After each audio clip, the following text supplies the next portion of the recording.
ಇಂದು ಬೆಳಗ್ಗೆ ಚಿಕ್ಕಬಳ್ಳಾಪುರದ ಪತ್ರಕರ್ತರ ಭವನದಲ್ಲಿ ನಡೆದ ಸುದ್ದಿಗೋಷ್ಠಿಯಲ್ಲಿ ಮಾತನಾಡಿದ ಸುಧಾ ವೆಂಕಟೇಶ್ ಸೇರಿದಂತೆ ಹಲವರು ದಲಿತ ಮುಖಂಡರು, ಡಾಕ್ಟರ್ ಸುಧಾಕರ್ ಅವರು ಶಾಸಕರಾಗಿ, ಸಚಿವರಾಗಿ ಕಳೆದ 10 ವರ್ಷಗಳಲ್ಲಿ ಚಿಕ್ಕಬಳ್ಳಾಪುರಕ್ಕೆ ಮಾಡಿದ ಅಭಿವೃದ್ಧಿ ಶೂನ್ಯ.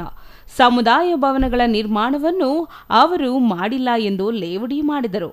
ಅಲ್ಲದೆ ಬಿಜೆಪಿಯಿಂದ ಸಂವಿಧಾನಕ್ಕೆ ಅಪಾಯವಿದೆ ಎಂದು ಹೇಳಿದರು. ಆದರೆ ಇಂದು ಸಂಜೆ ನಡೆದ ಸುದ್ದಿಗೋಷ್ಠಿಯಲ್ಲಿ ಮಾತನಾಡಿದ ಮಾಜಿ ಶಾಸಕ ಶಿವಾನಂದ್, ದಲಿತ ಮುಖಂಡ ಬಾಲಕುಂಟಹಳ್ಳಿ ಗಂಗಾಧರ್ ಮತ್ತು ನಗರಾಭಿವೃದ್ಧಿ ಪ್ರಾಧಿಕಾರದ ಮಾಜಿ ಅಧ್ಯಕ್ಷ ಕೃಷ್ಣಮೂರ್ತಿ ಜಂಟಿಯಾಗಿ ಮಾತನಾಡಿ, ಕಾಂಗ್ರೆಸ್ ಈವರೆಗೂ ದಲಿತರನ್ನು ವೋಟ್ ಬ್ಯಾಂಕ್ ಮಾಡಿಕೊಂಡು ಅಧಿಕಾರ ಚಲಾಯಿಸುತ್ತಿದೆ ಹೊರತು ನಿಜವಾಗಿಯೂ ದಲಿತರಿಗೆ ನ್ಯಾಯ ಮಾಡಿಲ್ಲ. ಈಗಲೂ ದಲಿತರ ನಡುವೆ ಒಡಕು ಮೂಡಿಸುವ ಕೆಲಸವನ್ನು ಕಾಂಗ್ರೆಸ್ ಮಾಡುತ್ತಿದೆ ಎಂದು ಆರೋಪಿಸಿದರು. ಎಡಗೈ ಬಲಗೈ ಎಂದು ದಲಿತರ ನಡುವೆ ಒಡಕು ತಂದಿದ್ದು ಕಾಂಗ್ರೆಸ್, ಜಾತಿಗಳ ನಡುವೆ ವಿಭೇದ ತಂದಿದ್ದು ಕಾಂಗ್ರೆಸ್, ಒಳ ಮೀಸಲಾತಿ ನೀಡದೆ ಮೋಸ ಮಾಡಿದ್ದು ಕಾಂಗ್ರೆಸ್. ಆದರೆ ಬಿಜೆಪಿ ಒಳ ಮೀಸಲಾತಿ ನೀಡಿ ಎಲ್ಲವನ್ನು ಒಗ್ಗೂಡಿಸಿಕೊಂಡು ಹೋಗಲು ಮುಂದಾಗಿದೆ.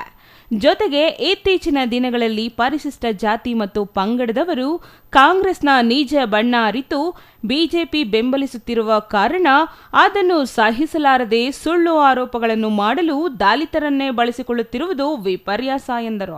ಮುಖ್ಯವಾಗಿ ಕಳೆದ 10 ವರ್ಷಗಳಲ್ಲಿ ಡಾಕ್ಟರ್ ಕೆ ಸುಧಾಕರ್ ಅವರು ಹಿಂದೆಂದೂ ಕಾಣದ ಅಭಿವೃದ್ಧಿ ಮಾಡಿದ್ದಾರೆ. ನಗರಸಭೆಗೆ ತಂದಿರುವ ಕೋಟ್ಯಾಂತರ ರೂಪಾಯಿ ಹಣವನ್ನು ಖರ್ಚು ಮಾಡಲು ಗೊತ್ತಿಲ್ಲದ ಕಾಂಗ್ರೆಸ್ನವರು ವಿನಾಕಾರಣ ಆರೋಪ ಮಾಡುತ್ತಿದ್ದಾರೆ. ಎಲ್ಲ ಸಮುದಾಯಗಳಿಗೂ ಸಮುದಾಯ ಭವನವನ್ನು ಸುಧಾಕರ್ ಅವರು ನೀಡಿದ್ದಾರೆ.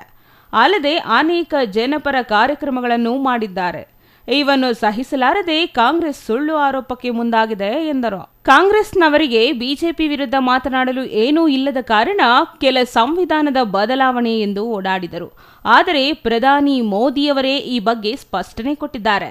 ಇದರಿಂದ ಅವರಿಗೆ ಆರೋಪ ಮಾಡಲು ವಿಚಾರಗಳೇ ಇಲ್ಲದ ಕಾರಣ ಸುಳ್ಳು ಆರೋಪಗಳ ಮೂಲಕ ಗೆಲ್ಲುವ ವಿಫಲ ಪ್ರಯತ್ನ ಮಾಡುತ್ತಿದ್ದು, ಇದನ್ನು ಜನರು ನಂಬಲು ಸಾಧ್ಯವಿಲ್ಲ.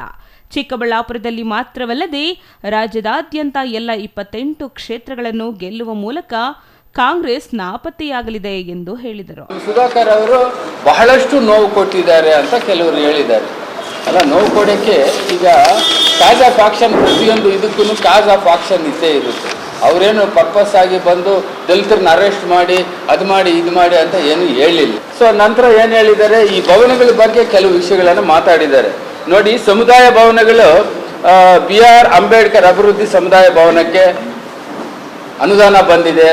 ಅದಕ್ಕೆ ಪ್ರಾರಂಭೋತ್ಸವ, ಅಡ್ಮಿನಿಸ್ಟ್ರೇಟಿವ್ ಅಪ್ರೂವಲ್ಲು, ಇವರು ಪ್ರಾರಂಭೋತ್ಸವ ಮಾಡಿದ್ದಾರೆ. ಮುನ್ಸಿಪಲ್ ಕಾಲೇಜು ಪಕ್ಕದಲ್ಲಿ ಪ್ರಾರಂಭೋತ್ಸವ ಮಾಡಿದ್ದಾರೆ. ರಾಜ್ಯ ಸರ್ಕಾರ ಆಗಲಿ ಕೇಂದ್ರ ಸರ್ಕಾರ ಆಗಲಿ, it is a performing government missionary.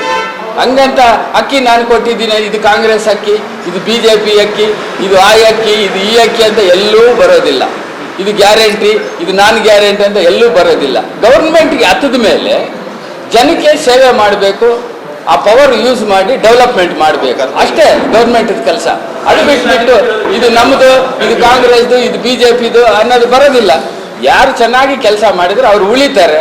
ಇವು ಮೈಸೂರು ಮಹಾರಾಜರು ಎಷ್ಟು ವರ್ಷಗಳಾದರೂ ಮೈಸೂರು ಮಹಾರಾಜರು ಈ ಕರ್ನಾಟಕ ಹಿಸ್ಟ್ರಿಯಲ್ಲಿ ಇದ್ದಾರಲ್ಲ. ಅನೇಕ ಮಹನೀಯರು ಕೇಂದ್ರದಲ್ಲಿ ಕೆಲಸ ಮಾಡಿದ್ದಾರೆ, ರಾಜ್ಯದಲ್ಲಿ ಕೆಲಸ ಮಾಡಿದ್ದಾರೆ. ಎಲ್ಲ ನಂದೇ, ನಾನು ಸ್ವಂತ ಮಾಡಿದ್ದೀನಿ ಅಂತ ಯಾರಾದರೂ ಹೇಳಿದ್ದಾರ? ಅದಕ್ಕೆ ಗೌರ್ಮೆಂಟ್ ಬಂದ ಮೇಲೆ ಕೆಲಸ ಮಾಡಬೇಕು. ಎಲ್ರಿಗೂ ಒಳ್ಳೇದಾಗುತ್ತೆ. ನಡ್ರಿ ಸ್ವಾಮಿ, ಎಲ್ರಿಗೂ ಒಳ್ಳೆ. Jangalahalli Ashwath, CTV news, Chikkaballapur.